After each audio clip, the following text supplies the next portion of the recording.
Hello everybody and welcome to the Bruce Scott Show. I'm making this episode to address those of you who, after viewing one of my videos, decides to label me as a racist or a white supremacist. Well, let me assure you, nothing could be further from the truth. As a matter of fact, I can't stand people who are racist. It stands against everything that I believe. And if you watch my videos closely, you'll see they are never ever, my opinions are never influenced by race. Now, I understand how some of you can get it a little bit twisted. For instance, my stance on immigration. It's a very hardline stance. I believe we should constrict immigration by 90%, maybe even 100%. But that has nothing to do with the color of skin or ethnicity of anybody who's coming into this country.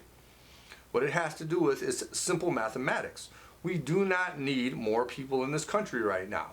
We have, the real unemployment numbers are probably somewhere 9, 10, 20, 25% of this country is unemployed. Why do we then want to bring more people in here to exacerbate the problem? Okay, so as I said, my immigration stance has absolutely nothing to do with race. And then of course I've had a lot to say about Islam. And as I've told some of you before, Islam is a religion. It is not a race. So if you're calling me a racist because of my views on Islam, there's something seriously wrong with your thinking. If a group of 50-year-old bald-headed guys with glasses suddenly started cutting people's heads off and drowning people, I would have a problem with them. It has nothing to do with race. It has to do with their political ideology and the fact that they're creating havoc across most of this planet. So, who am I? What are my real core beliefs? Well, I'll just tell you briefly. I was born and raised in Hartford. 90 to 95% of the people that I lived with in my neighborhood were black and Hispanic. And I benefited greatly from living in that environment. I learned about different cultures, different foods, different musics. I would not change a single one of my experiences growing up. My son is half black. I worked at a homeless shelter for 19 years, and 90% of the people that stayed at the homeless shelter were either black or Hispanic. And I challenge any one of you to find any one of those residents that would ever say that I was racist. They'd probably say a lot of other things about me, some good, some bad, but racist would never be among them. When I grew up in my neighborhood, when I came home from school, there's a black gentleman sitting on the stoop every day after he'd worked a hard day's work. And he would talk to my mother and he'd ask her if I was being good, if I was doing good in school, if I was behaving at home. And if I was, he'd give her a couple of bucks to give to me. That black man's name was Bunny. And as time went on, he became to be known as Uncle Bunny.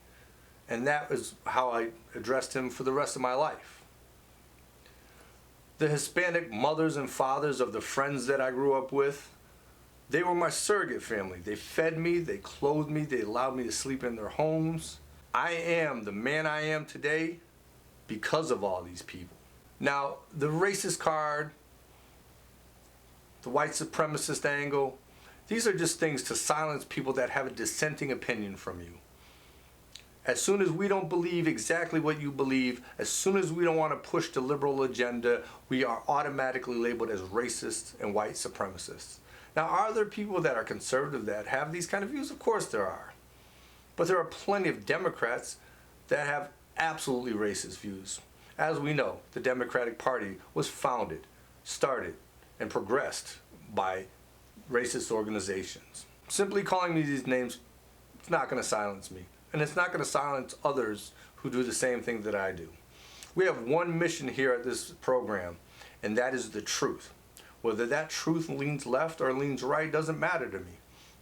Many of my views are conservative, but the only thing we want here is to find out the truth of every situation. We want to fight against ridiculous organizations like CNN and even Fox. If you're going to criticize me, why don't you challenge my ideas or challenge my facts?